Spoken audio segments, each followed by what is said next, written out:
नमस्ते।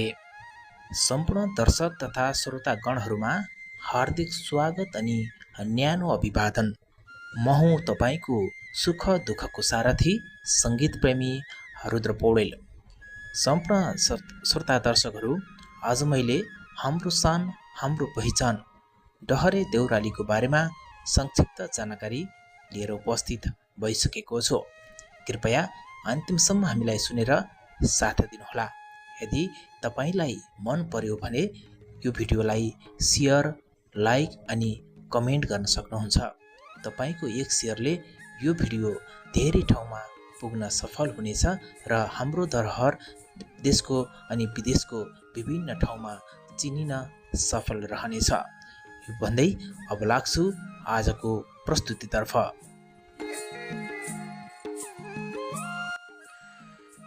डहरे देउराली केवल एउटा धार्मिक स्थल मात्र होइन, यो हाम्रो सांस्कृतिक पहिचान, आस्था र परम्पराको जीवित प्रतीक हो।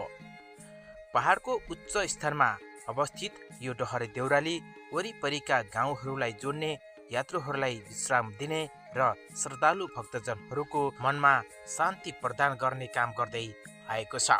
यहाँ पुग्दा मानिसले केवल देवताको दर्शन मात्र गर्दैनन्, प्रकृतिको अनुपम सौन्दर्यतासँग पनि साक्षात्कार गर्दछन्। विशेष गरी डहरे देउराली बाला चतुर्दशीको दिन झन विशेष महत्त्व राख्दछ। हिन्दू धर्मावलम्बीहरूले यस दिन आफ्ना दिवंगत पितृहरूको सम्झनामा सतबीज छर्ने परम्परा निभाउँछन्।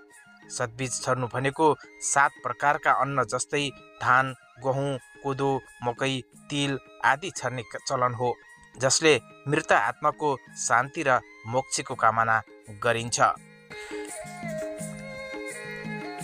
बाला चतुर्दशीको दिन डहरे देउरालीमा देशका विभिन्न ठाउँबाट श्रद्धालु भक्तजनहरू आउने गर्दछन्।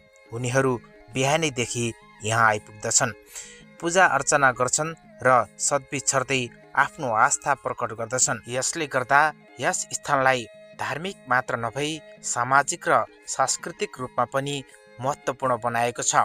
विभिन्न ठाउँका मानिसहरू यहाँ भेला हुँदा एकता, सद्भाव र परम्पराको संरक्षणमा पनि ठुलो योगदान पुग्दछ। डहरे देउरालीको अर्को विशेषता भनेको यसको प्राकृतिक सौन्दर्य हो। हरियाली वनपाखा, स्वच्छ हावा, शान्त वातावरण र वरिपरिको मनमोहक दृश्यले यहाँ आउने जो कोहीलाई पनि आकर्षित गर्दछ। यसले धार्मिक पर्यटनको सम्भावना पनि बोकेको छ, जसले स्थानीय विकासमा सहयोग पुर्याउन सक्छ। किम्वदन्ती अनुसार यहाँ डहरा नामका ऋषिले कठोर तपस्या गरेका थिए भन्ने विश्वास गरिन्छ।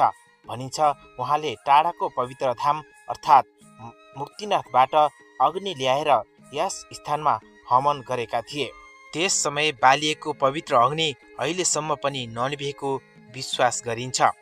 यो कथा एउटा धार्मिक विश्वास मात्र होइन, यो हाम्रो आस्था, श्रद्धा र विश्वासको गहिरो जरा हो, जसले डहरे देउरालीलाई अझ धेरै पवित्र र रहस्यमय बनाएको छ।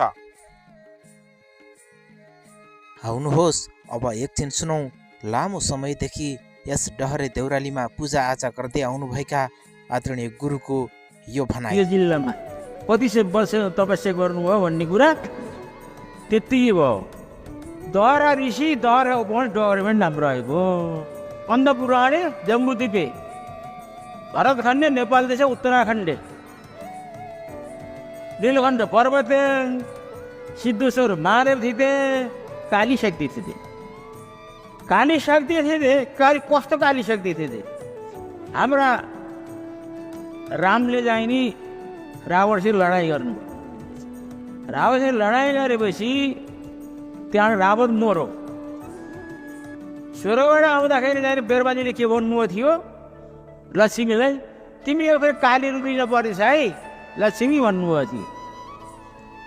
अनि रावण त मार्नुभयो, न मारियो शत्रु। अब अनि रामले भन्नुभयो के मार्ने छ र पो छ अझै? अनि सीताले भन्नुभयो कहाँ यस्ता जाम त जहाँ फेरि त सहस्र शिर सहस्र हात भएको झ्याम्लामा झुङ्नु अर्दै हिँड्ने त्यसो नसकार्ने एकबाट हिर्काइदिएको राम मुर्सा पर्नुभयो। सीतालाई जङ आयो उहाँ अनि काली रूप धारण गर्नुभयो कालो रूप श्यामकाली हुनुभयो चतुर्भुज स्वरूप अब भसाइदिनु पृथ्वी भसाइदिन्छु अब भनेर उफ्रन लाउनु शान्ति हुनु शान्ति राममा शान्ति हुनु शान्ति मुर्छा खोल्छ रामको शान्ति भन्नु खै राम हाम्रो राम अब भस पृथ्वी जाने मलाई भसाइदिन्छु उफ्रान लाउनु भयो अनि जहाँ कालीले टेक्दै हिँड्नु जब शिवजी थापिनु भयो शिवजी थापिँदै हिँड्नुभयो दुःखसित बनाएको पृथ्वीमा आमा शान्ति भनेर राम खुल्छ भन्दा उहाँ हाम्रो शान्ति हुनु भएन अनि जहाँ टेक्नुहुन्छ उहाँ शिवजी थापिँदै हिँड्नुभयो श्रीरामका प्यारा राम सीताका प्यारा हनुमान हनुमानका प्यारा सीताराम रामको सीता र हनुमानको चित्र छ यहाँ दक्षिण फर्केको पद्मासन बसेको लामो घाँटी हाँसिरहेको लामो टाउको भएको यस्तो छ यहाँ त्यो काली रोग झरेको अवस्थाको सीताको मूर्ति यहाँ यसको आदि अन्त्य छैन पृथ्वीको समय पनि यसो भइरहेको यो जुन लिङ्गाकार छ यसको भित्र लिखितमा यस्तो छ कि भित्र चाहिँ झल्दला पुरी छ यसको शक्ति धेरै छ यो ओर्ता पर्दाखेरि यसका शक्तिमा यो कालीका शक्तिमा त खाइरहेको छ यो बिग्न परेको छ नि यहाँ मलाई ढोग गर्दाखेरि 2 मिनटसम्म उठ्नै दिनुभएको छैन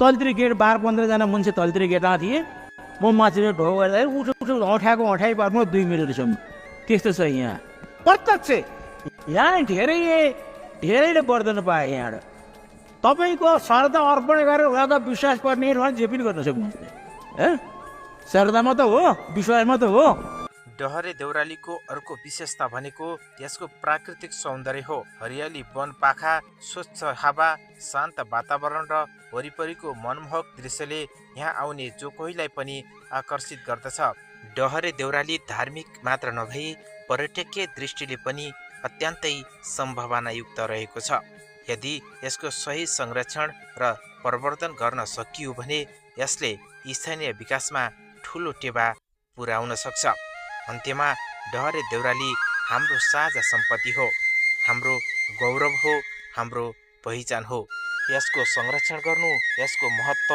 नयाँ पुस्तालाई बुझाउनु र यसको गरिमा जोगाउनु हामी सबैको कर्तव्य हो आउनुहोस् हामी सबै मिलेर यस पवित्र स्थानको सम्मान गरौँ संरक्षण गरौँ र यसको महिमा अझ धेरै फैलाउँ डहरे देवी देउरालीले हामी सबैको कल्याण गरून् जय डहरे देउराली